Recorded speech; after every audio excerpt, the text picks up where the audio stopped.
मकर संक्रांतीला वाण देण्याची प्रथा आहे, पण या प्रथेतून निसर्गाच्या संवर्धनात मोलाची भूमिका बजावणारी झाडं भेट देण्याचा अनोखा उपक्रम यवतमाळ जिल्ह्यातल्या पुसदच्या प्रमिला रणवीर यांनी जोपासलाय। आज मकर संक्रांतीच्या निमित्त त्यांनी कॉलनीतल्या अनेक महिलांना वाण म्हणून वेगवेगळी रोपं भेट दिली आहेत।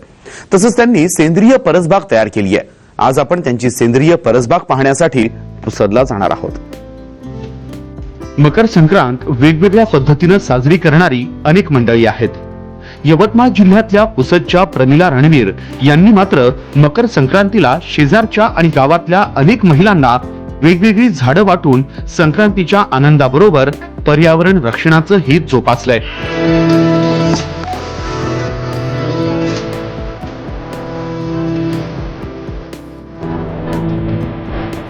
पुसदमध्ये प्रमिला रणवीर यांचं घर आहे। या घराभोवतीच्या 2200 चौरस फूट मोकळ्या जागेत गेल्या 8 वर्षात त्यांनी सुंदर परसबाग फुलवली आहे। या परसबागेत फळं, पालेभाज्या आणि वेगवेगळी फुलं सुद्धा आहेत। 2004 मध्ये नवीन घर बांधल्यानंतर तापमान नियंत्रित राहण्यासाठी त्यांनी घराभोवती सुंदर परसबाग उभी केली।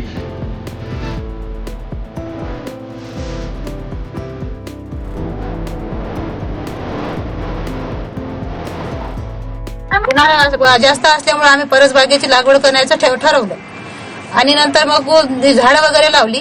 पेरू लावले, शेवगा, हादगा, पूर्ण झाडं केळी असल्यामुळे मग आम्हाला थोडंसं चांगलं वाटलं लागलं। प्रमिलाताईंच्या परसबागेत पेरूची 10 झाडं, आंबा आणि केळीची प्रत्येकी 3 झाडं, संत्र्याची 2 झाडं, सीताफळ, हदगा, पपई, लिंबू, मोसंबी आणि शेवग्याची झाडं आहेत। यापासून बारमाही फळं आणि भाज्या मिळतात। याबरोबर त्या भाजीपाल्याची देखील लागवड करतात। परसबागेतल्या झाडांना पाण्याबरोबर किचन मधलं सांडपाणी वापरतात। त्याचा चांगला परिणाम होऊन परसबागेत मोठ्या प्रमाणात गांडूळ तयार झाली आहेत। त्यामुळे बागेत कोणतंही रासायनिक किंवा सेंद्रिय खत घालायची गरज पडत नाही। त्याच्यामध्ये आम्ही उष्टावळाचं पाणी प्रत्येक झाडाला 2 टाइम टाकायचे, सकाळ आणि संध्याकाळ दोन्ही टाइम टाकल्यामुळे त्याच्यामुळे गांडूळ निर्मिती झाली। गांडूळ निर्मिती झाल्यामुळे त्याच्यामध्ये आम्हाला दुसरं बाकीचं कुठलंही काही खत टाकायचं गरज पडली नाही। गांडूळ निर्मितीमुळे फळं म्हणजे त्याच्यावर केमिकल कोणतंच आलेलं नाहीये।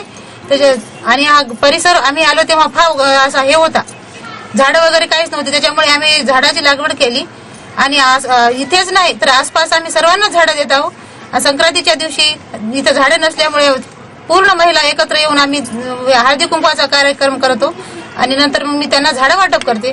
त्याच्यामुळे हा परिसर ग्रीन पार्क म्हणून ओळखला जातो। रासायनिक खतं आणि कीटकनाशकांचा वापर केलेल्या बाजारातल्या भाजीपाला किंवा फळांपेक्षा परसबागेत नैसर्गिक पद्धतीने पिकवलेल्या भाज्या आणि फळांची चव काही वेगळीच लागते। ही फळं आणि भाजीपाला आरोग्यासाठी अतिशय उपयुक्त आहेत। या परसबागेमुळे रसायनमुक्त फळं आणि भाज्यांचा दैनंदिन आहारात वापर होतोय। यामुळे प्रमिलाताईंना रोजच्या वापरातली फळं आणि भाजीपाला खूप कमी वेळा विकत घ्यावा लागतो। शेवग्याचे शेंगा आहेत ते एकदम पौष्टिक आहेत।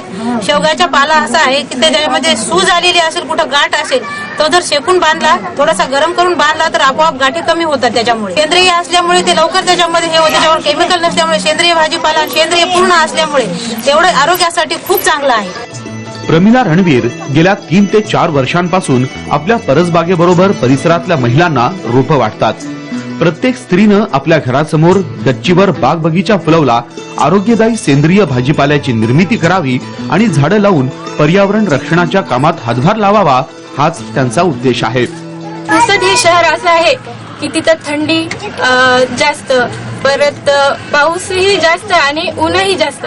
तेव्हा उन्हाळ्यात आपल्याला ह्या झाडांचा भरपूर फायदा होतो। थंड हवा, सावली हे सर्व इथं मिळत असते। त्याच्यामुळे प्रत्येकाने झाडं सर्वांनी लावा।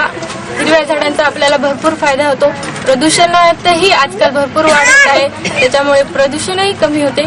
आणि अशा प्रकारे मला असं दिसून येते की ग्रीन पार्क मध्ये सगळ्यांच्याच घरी भरपूर हिरवी झाडं आहेत।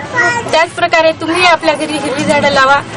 प्रमिलाताई स्वतः परसबाग फुलवून आपल्या कुटुंबाला आरोग्यदायी सेंद्रिय भाजीपाला आणि फळं खाऊ घालतायत। पण याबरोबरच त्या शेजारच्या सगळ्या महिलांना सुद्धा अशीच सेंद्रिय परसबाग बनवण्यासाठी प्रोत्साहित करतायत। यासाठी त्यांनी मकर संक्रांतीच्या मुहूर्ताला रोपं भेट देण्याचा उपक्रम गेल्या 3 ते 4 वर्षांपासून सुरू केलाय।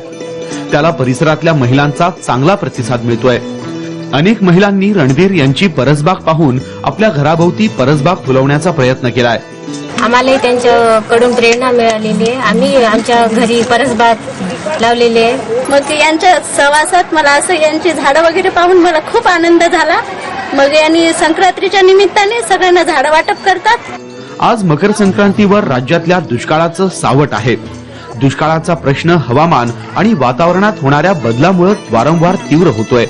यावर वृक्ष लागवडीचा पर्याय अतिशय चांगला उपाय ठरू शकतो. झाडं लावून तो वाढवण्यासाठी प्रमिलाताईंनी संक्रांतीचा मुहूर्त शोधलाय.